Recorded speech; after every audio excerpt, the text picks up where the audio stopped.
प्रतिभा मैंने अच्छा छोट छोट ताकर भविष्य आमर तो बयस चलीगला बहुत वरिष्ठ लोक भी ये अच्छा रिटायर्ड भी गले के रिटायर्ड होगा जाऊँच तो आमर गोटे स्वतंत्र परिचय हवा दरकार मुझे जो विधायक गली मत संबलपुर और बरगढ़ एत संबर्धित कले मुझे भाभी पारे मुझे जड़े कुलता बोल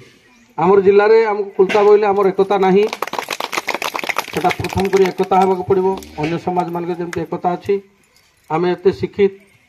एत ज्ञानी एत भल भल स्टेज रे अच्छु सामाजिक स्तर में समस्त आर्थिक दृष्टिकोण देखिले आम अन्य जाति मान बहुत आगे अच्छु किंतु आमर एकतार टी बहुत अभाव अच्छी तेणु आम एमती एकत्रित हवा समस्ते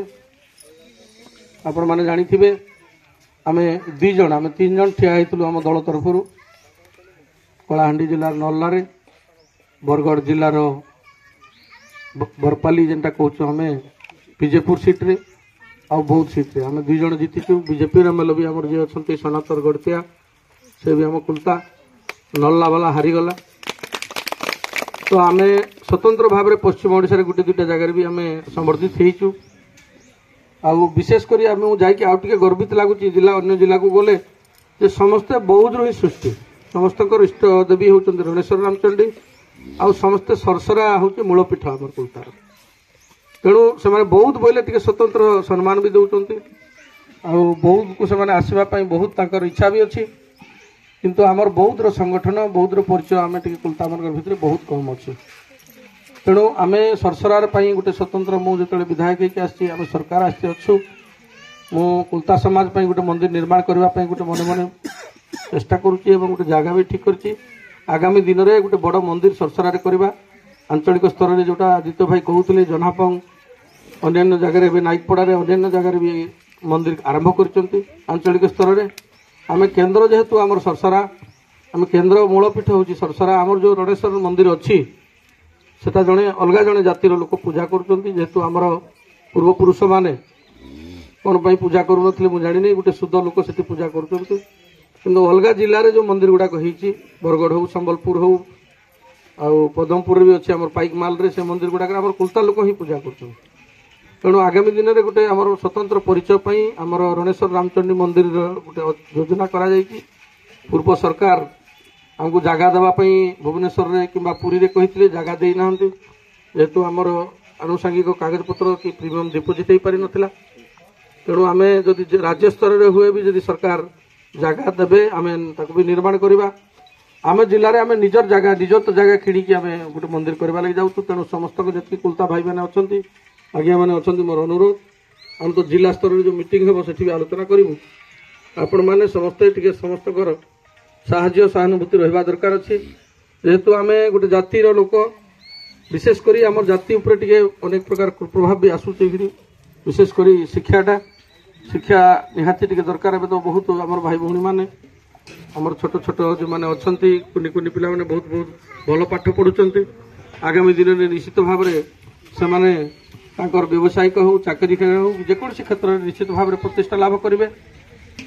आगामी दिन में आम कुलतार गोटे स्वतंत्र परिचय जिले में हम आम जो 11टा जिला अच्छु 11टा जिले में बरगढ़ संबलपुर झारसुगुड़ा जहाँ भी कलाहांडी बलांगीर जहाँ बड़ बड़ जाति बहुत बहुत संख्यार अच्छे कुलतार बहुत मान्यता अच्छी पूर्वर आपण मैंने जानी बहुत नेता मंत्री आम केन्द्र मंत्री थे ओडिशा रे मंत्री थे बहुत कुलता मान प्रतिभा से अच्छी आम भी आशा करूँ आमर एटी जमी मु विधायक होती बहुत परिश्रम करके आमर भर भी किए युव प्रतिभा बाहरतु आपण मैंने किए एम पी न हे किए कह कल तेणु खाली डाक्तर इंजीनियर आईएएस आईपीएस लगी समस्ते लगी समस्ते तो डाक्तर इंजीनियर के आईएएस आईपीएस हे नहीं ये भी जो क्षेत्र में रोच आम जातिर निश्चित भाव में व्यक्तिगत भाव में मु समस्त को अनुरोध आह्वान कर स्वतंत्र परिचय सृष्टि करूँ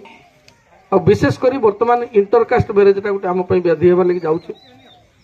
आमर जो भाई भौणी मैंने अच्छा विशेषकर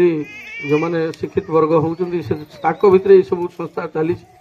तेणु आमर जातिर गर्व गौरव आम जो उच्च शिक्षित करवा पुओ झील मान संस्कार भी देवार अच्छे केमती से आमर जाति टेक रखिए आमर घर इज्जत रखिए आमर परिवार आमर वंश रखा संगे संगे आमर जिलार भी इज्जत रखिए इंटरकास्ट मैरेजटा केमती एभॉइड कर आजिकल पुओ झील मैंने जिते पाठ पढ़ुंट जिते भल जगार रोच इच्छा शक्ति मनर परिवर्तन भी हो जाऊँगी ତେଣୁ ବାପା ମାଙ୍କର କଣ୍ଟ୍ରୋଲ ବି ସେମାନେ ରହୁନାହାନ୍ତି। ତେଣୁ ବିଶେଷ କରିକି ଯେଉଁ ଅଭିଭାବକ ମାନେ ଅଛନ୍ତି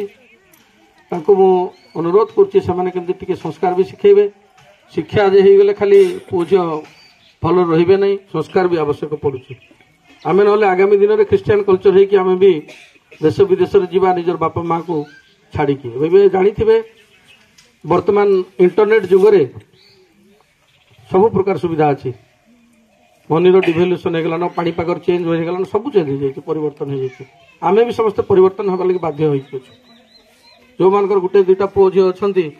ସେମାନେ ବାହାରେ ରହୁଛନ୍ତି, ତାଙ୍କର ମା ମାନଙ୍କର କୋଉ ଅବସ୍ଥା ହେଉଛି ସେମାନେ ବି ନିଜେ ଦେଖୁଥିବେ। ସେମାନେ ଗୋଟା ବୃଦ୍ଧ ଅବସ୍ଥାରେ ସେବା ପାଇବା କଥା ପାଇପାରୁନାହାନ୍ତି। ଯେହେତୁ ସେମାନେ ଆମକୁ ଜନ୍ମ ଦେଇଛନ୍ତି,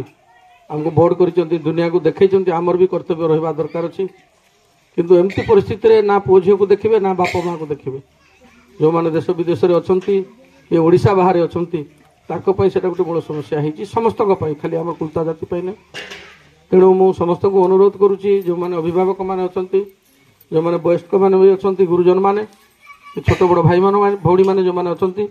ସମସ୍ତଙ୍କ ଟିକେ ଶାଳୀନତା ସଂସ୍କାର ରହିବା ଦରକାର। ସମସ୍ତେ କେମିତି ଅନୁଶାସନ ଭିତରେ ରହିବେ।